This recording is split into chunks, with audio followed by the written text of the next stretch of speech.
On July 20, 1969, a single human footprint changed history forever.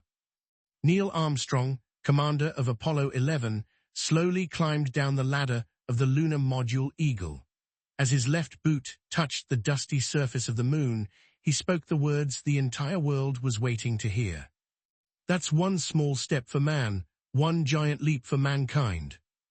In that moment, humanity left Earth for the first time.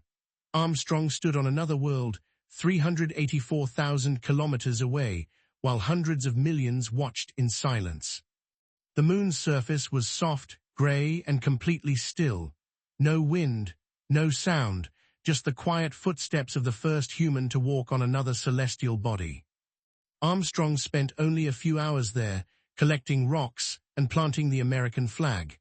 But those few hours rewrote what we believed was possible. One man, one small step, and the universe suddenly felt a little closer.